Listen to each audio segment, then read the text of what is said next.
Bismillahirrahmanirrahim. Assalamualaikum warahmatullahi wabarakatuh. Selamat malam dan salam sejahtera untuk kita semuanya. Shalom. Om Swastiastu, Namo Buddhaya, salam kebajikan.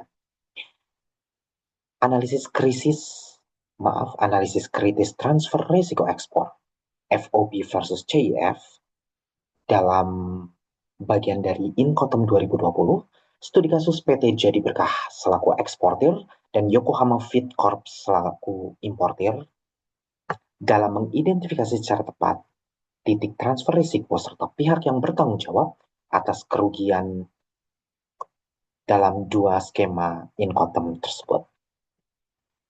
Bersama saya Fajar Febrianto Catur Prastio, NPM 2112447 kelas 21C, inilah liputannya.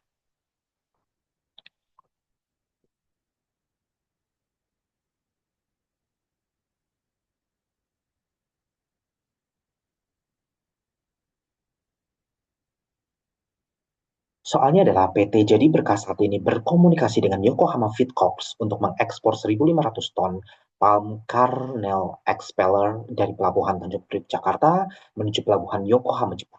Kedua pihak sepakat menggunakan Incoterm 2020, namun pembeli meminta penawaran dengan dua opsi, yaitu FOB di Tanjung Priok dan CF di Yokohama.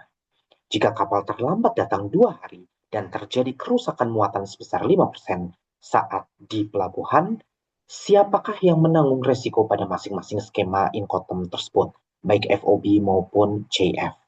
Jelaskan alasannya. Baik dasar ilmiah Incoterm 2020 adalah standar global yang mendefinisikan tanggung jawab, biaya, dan titik transfer resiko antara penjual dan pembeli. Prinsip utama di sini adalah untuk transfer of risk atau penyerahan risiko. Implikasi kritisnya adalah memastikan hanya satu pihak saja yang bertanggung jawab atas barang pada suatu waktu, serta meminimalkan sengketa jika terjadi kerugian.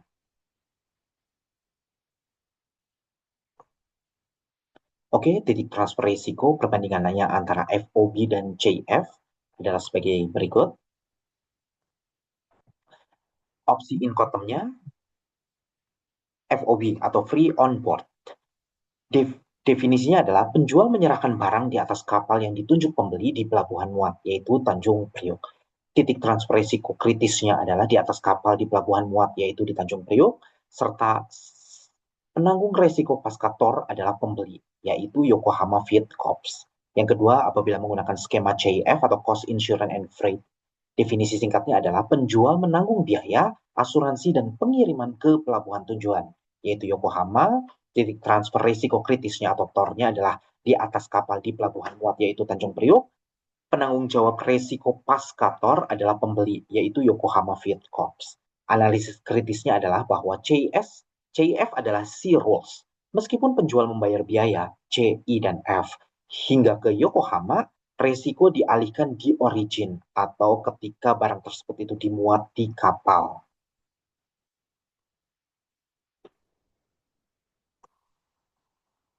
Baik, selanjutnya ketika ada insiden yaitu kerusakan muatan sebesar 5%, lokasi insidennya adalah di Pelabuhan Muat atau Tanjung Priok. Penanggung jawab resiko apabila menggunakan skema FOB adalah penjual, yaitu PT Jadi Berkah. Sementara penanggung resiko apabila menggunakan skema CIF adalah penjual juga, yaitu PT Jadi Berkah.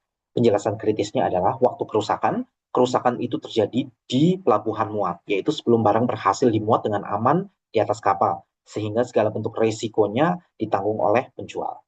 Titik tornya, titik transfer resikonya untuk FOB maupun CIF adalah di atas kapal di Pelabuhan Muat. Kesimpulannya adalah karena kerusakan terjadi sebelum tor, resiko masih berada di penjual atau PT Jadi Berkah. Tindakan wajib dari penjual adalah penjual wajib menanggung kerugian sebesar 5% dan mengganti muatan yang rusak agar kuantitas kontrak terpenuhi sesuai dengan perjanjian. Case berikutnya adalah insiden keterlambatan kapal selama 2 hari. Lokasi insidennya adalah Pelabuhan Muat, yaitu di Tanjung Priok. Penanggung jawab resiko apabila menggunakan skema FOB adalah pembeli, yaitu Yokohama Feed Corp. Sementara penanggung jawab resiko apabila menggunakan skema CIF adalah pembeli juga, yaitu Yokohama Feed Corp. Kewajiban penunjukan kapal. Di bawah FOB, pembeli wajib menunjuk kapal dan memastikan datangnya tepat waktu. Apabila menggunakan skema CIF, meskipun penjual mengatur, Resiko logistik kapal dianggap ditanggung oleh pembeli setelah tanggal penyerahan yang disepakati. Waktu tornya, resiko sudah beralih ke pembeli karena keterlambatan terjadi setelah tanggal kapal seharusnya tiba. Dan penjual sudah memenuhi seluruh kewajiban terhadap kesiapan barang yang akan dikirimkan kepada pembeli. Kegagalan mengambil pengiriman adalah keterlambatan kedatangan kapal berarti pembeli gagal untuk memenuhi kewajiban untuk mengambil pengiriman secara tepat waktu. Kesimpulannya yaitu pembeli, dalam hal ini adalah Yokohama Freight Corp, menanggung semua resiko dan biaya tambahan, misalnya biaya penahanan kontainer atau demurrage yang timbul akibat adanya keterlambatan kapal tersebut. Baik, perbandingan yang jelas antara FOB dan CIF adalah satu, kerusakan muatan sebesar 5% di pelabuhan muat, tanggung jawabnya penjual, yaitu PT Jadi Berkah, menanggung seluruh kerugian dalam kedua skema, baik FOB maupun CIF. Implikasi strategis dan rekomendasi yang dapat saya berikan adalah perkuat quality control atau QC dan cargo handling di pelabuhan muat karena resiko masih berada di tangan PT Jadi Berkah, sehingga barang aman di atas kapal. Dua, case yang keterlambatan kapal yaitu 2 hari di pelabuhan muat, penanggung jawabnya di sini adalah pembeli, yaitu Yokohama Freight Corp, menanggung seluruh biaya resiko baik apabila menggunakan skema FOB maupun JF. Implikasi strategis yang dapat kami berikan adalah rekomendasi yang dapat kami berikan untuk Yokohama Freight Corp atau pembeli, perkuat kembali koordinasi dan ketepatan waktu dengan carrier atau shipping line untuk menghindari biaya tambahan, misalnya demurrage yang ditanggung oleh mereka. Ketiga, pemisahan resiko dan biaya apabila menggunakan skema CIF penting sekali karena memisahkan pemahaman mengenai biaya dan resiko dalam Incoterm, khususnya CIF. Implikasi strategis dan rekomendasinya adalah buat selalu kontrak yang menyebutkan Incoterm secara spesifik, termasuk versi Incoterm 2020 dan pelabuhan, misalnya FOB Tanjung Priok, sebagaimana tercantum dalam Incoterm 2020. Oke, terima kasih untuk soal yang nomor 1. Izin, kemudian saya share untuk soal yang nomor 2.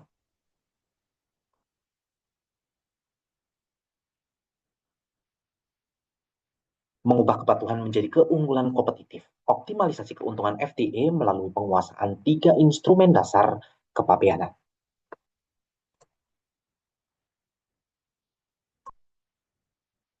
Soalnya adalah terdapat 3 instrumen dasar yang wajib diketahui oleh eksportir maupun importir dalam menunjang bisnisnya. Sisi lain terdapat cukup banyak skema FTA yang ditandatangani oleh pemerintah dan sangat erat kaitannya dengan 3 instrumen dasar tersebut. Dengan berlandaskan pada 3 instrumen tersebut, bagaimana kondisi ini dapat memberikan keuntungan optimal baik bagi eksportir, importir maupun negara. Baiklah, landscape perdagangan global adalah meningkatkan keterlibatan dalam FTA, misalnya ACFTA, IJEPA, AAN, ZFTA, yang menawarkan potensi pembebasan dan penurunan tarif baik eksportir maupun importir. Permasalahan intinya adalah potensi keuntungan atau bea masuk sebesar 0% seringkali gagal diklaim karena kurangnya penguasaan pada instrumen kepabeanan. Data kritis yang diperlukan adalah implementasi FTA yang efektif bergantung pada kapasitas administrasi bea cukai dan tingkat kepatuhan pelaku usaha terhadap ketiga instrumen tersebut. Tujuan presentasi di sini adalah menunjukkan bahwa penguasaan tiga instrumen dasar, yaitu klasifikasi, nilai pabean, dan asal barang adalah keterampilan teknis atau hard skill yang menentukan keberhasilan memanfaatkan kebijakan perdagangan internasional untuk menciptakan nilai tambahan finansial dan strategis. Baik, tiga instrumen dasar sebagai pilar utama dalam menentukan besaran dan penerapan kewajiban pabeanan. Yang pertama adalah klasifikasi, yang kedua adalah nilai pabean, yang ketiga adalah asal. Baiklah, langsung masuk ke klasifikasi. Definisinya adalah proses penentuan kode barang yang benar berdasarkan HS code.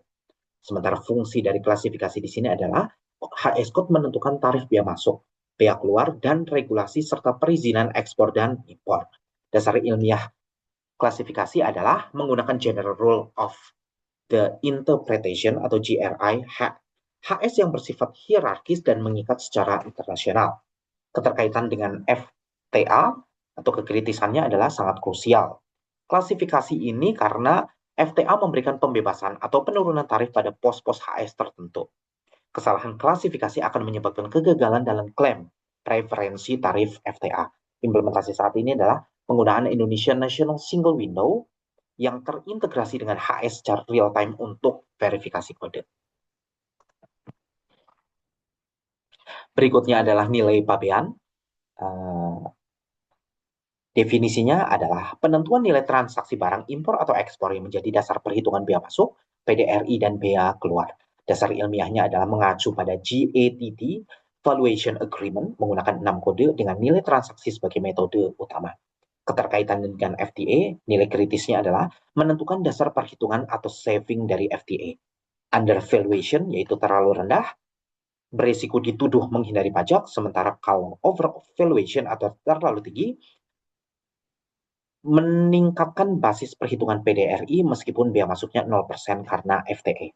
Implementasi saat ini adalah pengawasan bea cukai melalui sistem CEISA untuk mencegah undervaluation yang merugikan negara. Baik, kalau asal barang, definisinya adalah penentuan nilai barang. Penentuan negara asal. Negara asal barang ini adalah instrumen paling penting yang menghubungkan kepabeanan dengan FTA. Dasar ilmiahnya adalah menggunakan kriteria transformasi substansial seperti perubahan HS code, presentasi nilai kandungan lokal, value added, dan proses manufaktur tertentu. Keterkaitan dengan FTA adalah hanya barang yang memenuhi ROO saja yang berhak atas tarif preferensi. Misalnya tarif bea masuk 0% di bawah skema ACFTA. Bukti kepatuhannya adalah sertifikat asal atau COO yang dikeluarkan oleh instansi berwenang. Implementasi saat ini, penggunaan sistem ESKA atau sertifikat keterangan asal elektronik yang mempermudah penerbitan COO untuk klaim FTA.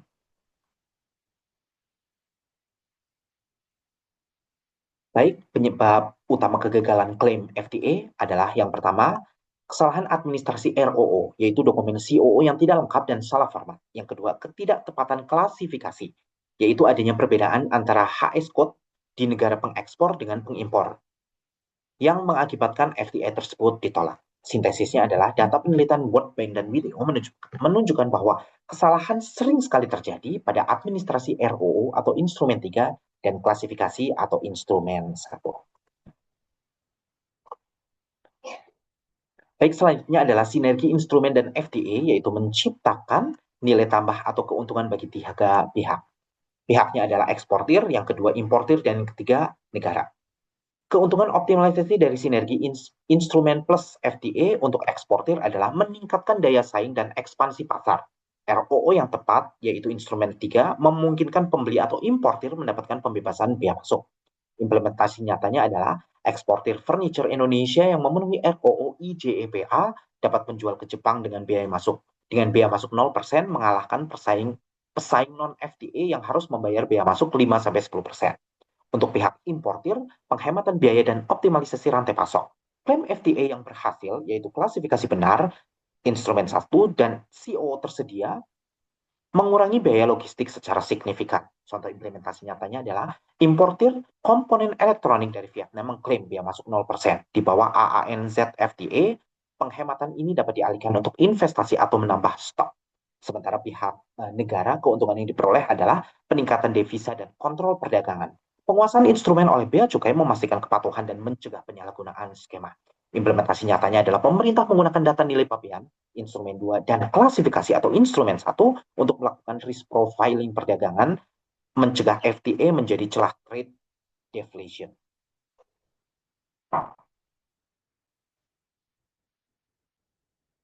Baik, untuk kesimpulan tersendiri bahwa 3 instrumen dasar kepabeanan bukan hanya tentang kepatuhan, melainkan strategi keunggulan kompetitif.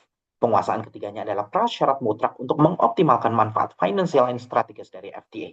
Fokus implementasi adalah verifikasi klasifikasi atau HS code secara end-to-end, baik dari eksportir maupun importir atau sebaliknya. Yang kedua adalah pengawasan nilai pabean pengawasan nilai pabean untuk menghindari risiko under atau overvaluation. Yang ketiga adalah manajemen ROO atau COO, sertifikat asal yang presisi dan administratif yang sempurna. Rekomendasi yang dapat saya berikan adalah investasi pada pelatihan hard scaling kepabeanan di tim logistik dan kepatuhan. Baik, mungkin itu saja yang dapat saya berikan. Kurang lebihnya mohon dimaafkan. Billahi taufiq wal hidayah. Assalamualaikum warahmatullahi wabarakatuh.